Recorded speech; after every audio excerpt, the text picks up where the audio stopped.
Hi friends, welcome to my channel. ఈ వీడియోలో పులిహోర పులుసుని ఎలా ప్రిపేర్ చేసుకోవాలో చూసేద్దాం. పక్కా కొలతలతో నిల్వ ఉండే పులిహోర పులుసుని ఈ వీడియోలో డీటెయిల్డ్గా చెప్పబోతున్నాను. ఎక్కడ స్కిప్ చేసేయకుండా చూసేయండి. అప్పటికప్పుడు ఈ పులుసుని అన్నంలోకి కలుపుకొని గుడిలో ఉండే ప్రసాదంలా చేసుకోవచ్చు. అలాగే మార్నింగ్ టైంలో హడావిడి ఏం లేకుండా లంచ్కి బాక్స్గా అయినా ప్రిపేర్ చేసేయచ్చు. ఒక్కటేంటి, దీనితో చాలా చేసేయచ్చు. ఇక ఆలస్యం ఎందుకు, వెంటనే ఈ పులిహోర పులుసుని ఎలా ప్రిపేర్ చేసుకోవాలో చూసేద్దాం. ఫస్ట్ ఒక గిన్నెలో 1 కప్పు సైజు చింతపండుని తీసుకోవాలి. ఇక్కడ నేను కప్పు కొలతతో చూపిస్తున్నాను. ఒకవేళ గ్రామ్స్ వైజ్గా అంటే ఒక 200 గ్రామ్స్ చింతపండుని తీసుకున్నాను. దీనిని ఒక 2-3 సార్లు బాగా కడిగి చింతపండు మునిగేంత వరకు నీళ్లు పోసుకోవాలి. అంటే దాదాపు మళ్ళీ సేమ్ 1 కప్ వాటర్ని పోసుకున్నాను. ఇప్పుడు దీనిని కనీసం 1 గంట సేపు నాననివ్వాలి. ఇలా నానబెట్టుకున్న చింతపండుని ఇప్పుడు స్టవ్ పైన పెట్టుకొని ఒక 5 నుంచి 7 నిమిషాల వరకు ఉడికించుకోవాలి. పైన ఇలా నురుగ వచ్చేంత వరకు ఉడికించుకుంటే సరిపోతుంది. ఇప్పుడు దీనిని స్టవ్ ఆన్ చేసుకొని పూర్తిగా చల్లారనివ్వాలి. ఇలా చల్లారాక ఇప్పుడు దీనిని మిక్సీ జార్లోకి ట్రాన్స్ఫర్ చేసుకోవాలి. దీనిని వీలైనంత మెత్తగా పేస్ట్ చేసుకోవాలి. ఇలా గ్రైండ్ చేసుకున్నాక ఇప్పుడు దీనిని ఇలా ఒక పెద్ద సైజు గిన్నె తీసుకొని దానిపైన ఇలా చిల్లులు ఉన్న గిన్నెని తీసుకోవాలి. అందులో మనం పేస్ట్ చేసుకున్న చింతపండుని వేసి దానిలో ఉన్న జ్యూస్ని ఫిల్టర్ చేసుకోవాలి. దీనిలో కొద్దిగా వాటర్ని యాడ్ చేసుకుంటూ మిగిలిన చింతపండుని కూడా ఫిల్టర్ చేసుకోవాలి. మీకు ఇలా గంటెతో అనడం కష్టంగా అనిపిస్తే చేతితో అయినా పిండుతో అందులో ఉండే చింతపండు రసాన్ని ఫిల్టర్ చేసుకోవచ్చు. కొద్దిగా వాటర్ని యాడ్ చేసుకుంటూ మిగిలిన చింతపండు పేస్ట్ని కూడా మొత్తం ఇదే విధంగా పిండుకోవాలి. దీనిలో ఎక్కువ వాటర్ని యాడ్ చేసుకోకుండా మనం తీసుకున్న కప్పు చింతపండుకి ఓన్లీ 1 కప్ వాటర్ వరకే యాడ్ చేసుకోవాలి. ఇలా మొత్తం ఫిల్టర్ చేసుకోవాలి. చూసారా ఎంత చిక్కగా ఉందో, వాటర్ని ఎక్కువ యాడ్ చేస్తే ఇలా ఉండదు. ఇప్పుడు దీనిని వేరే గిన్నెలోకి పోసుకోవాలి. ఇప్పుడు దీనిలో ఒక 10-12 పచ్చిమిర్చిని వేసుకోవాలి. కట్ చేయాల్సిన అవసరం లేదు. 1/2 కప్ గల్లుప్పుని వేసుకోవాలి. అలాగే 1/2 టీ స్పూన్ మిరియాలు, 1 టీ స్పూన్ పసుపు, ఒక గుప్పెడు కరివేపాకుని వేసుకోవాలి. దీనిలో ఒక 1 టీ స్పూన్ వరకు ఆయిల్ పోసుకొని ఒకసారి అంతా బాగా కలుపుకోవాలి. సాల్ట్ని చూసి వేసుకోండి. అలాగే ఉప్పు తక్కువగా ఉంటే ఇది ఎక్కువ రోజులు నిల్వ ఉండదు, అదొక్కటి గుర్తుపెట్టుకోండి. ఇప్పుడు దీనిని స్టవ్ పైన పెట్టుకొని లో టు మీడియం ఫ్లేమ్లో ఆయిల్ పైకి తేలేంత వరకు ఉడికించుకోవాలి. దీనిని ఉడికించేటప్పుడు అది చిల్లుతూ బయటపడే ఛాన్సెస్ ఉన్నాయి, కాబట్టి ఇలా మూతతో కవర్ చేస్తూ ఉడికించుకోండి. మధ్యలో కలుపుకుంటూ అడుగు మాడిపోకుండా ఉడికించుకోండి. చింతపండు రసం చిక్కబడేంత వరకు ఇలాగే ఉడికించుకోవాలి. దీనిని ఉడికించుకోవడానికి నాకు 15 నిమిషాల పైనే పట్టింది. చూసారా, ఆయిల్ పైనకి వచ్చింది అంటే ఇది పర్ఫెక్ట్గా ఉడికిపోయినట్లే.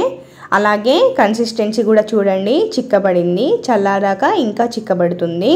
ఇప్పుడు దీనిని స్టవ్ ఆఫ్ చేసుకొని పూర్తిగా చల్లారనివ్వాలి. పులిహోర పులుసులోకి కమ్మని పొడిని ఎలా ప్రిపేర్ చేసుకోవాలో చూసేద్దాం. ఈ పొడిని వేయడం వల్ల దీనికి ఇంకా మంచి టేస్ట్ వస్తుంది.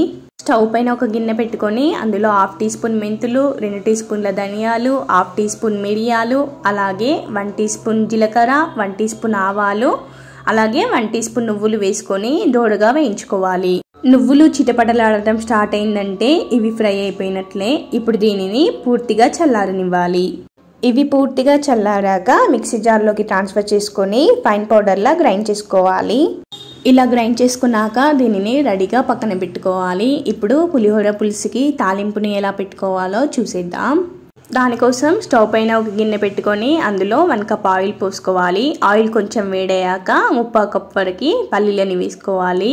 మీరు పల్లీలు ఎక్కువ తిందారు అనుకుంటే 1 కప్ వరకైనా తీసుకోవచ్చు.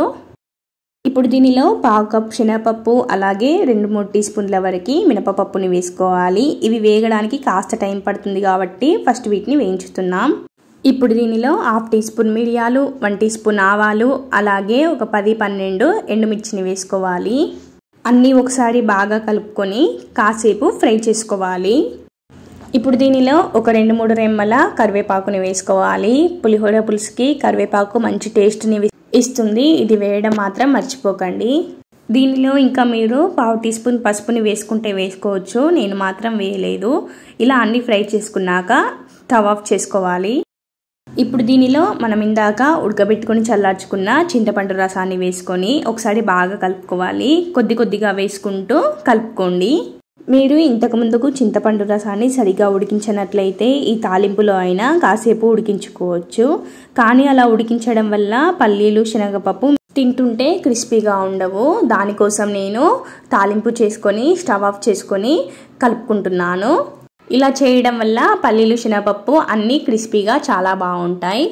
ఇలా మొత్తం కలుపుకున్నాక దీనిలో ఒక 2 టీ స్పూన్ల వరకు బెల్లంని వేసుకోవాలి. బెల్లం వేయడం వల్ల దీనికి ఇంకా మంచి టేస్ట్ వస్తుంది. ఇప్పుడు ఈ పులిహోర పులుసుని పూర్తిగా చల్లారనివ్వాలి. ఇది మొత్తం చల్లారాక ఇందాక మనం రెడీగా పక్కన పెట్టుకున్న పొడిని ఇందులో యాడ్ చేసుకోవాలి. ఇప్పుడు దీనిని మొత్తం ఒకసారి బాగా కలుపుకోవాలి. అంతే, చాలా సింపుల్గా పులిహోర పులుసు అయితే రెడీ అయిపోయింది. ఇప్పుడు దీన్ని ఎలా స్టోర్ చేసుకోవాలో అలాగే అన్నంలోకి పులిహోర లాగా ఎలా కలుపుకోవాలో క్లియర్గా చెప్తాను. ఫస్ట్ ఒక గిన్నెలో 2 కప్పుల వరకు ఉడికించిన అన్నం తీసుకోవాలి. అందులోకి 1/2 టీ స్పూన్ పసుపు, 2 టీ స్పూన్ల ఆయిల్, అలాగే ఒక 1/2 టీ స్పూన్ సాల్ట్ని కూడా వేసుకోవాలి. ఇప్పుడు దీనిని అంతా బాగా మిక్స్ చేసుకోవాలి. టెంపుల్లో ఇదే విధంగా పసుపు, నూనె, ఉప్పుని వేసి కలుపుతారు. మీకు నచ్చకపోతే స్కిప్ చేసేయచ్చు.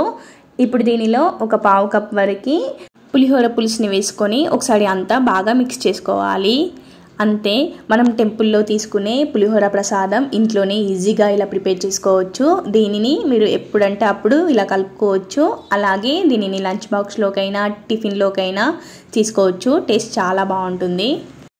ఇప్పుడు దీనిని స్టోర్ చేసుకోవడానికి ఎయిర్ టైట్ కంటైనర్ తీసుకోవాలి. దానిలో మనం ప్రిపేర్ చేసుకున్న పులిహోర పులుసుని పోసుకొని మూత టైట్గా పెట్టుకొని దీనిని ఫ్రిడ్జ్లో పెట్టుకొని 5 to 6 months వరకు స్టోర్ చేసుకోవచ్చు. లేదు బయట పెట్టుకుంటే ఒక 2-3 months వరకైనా ఈజీగా స్టోర్ అవుతుంది.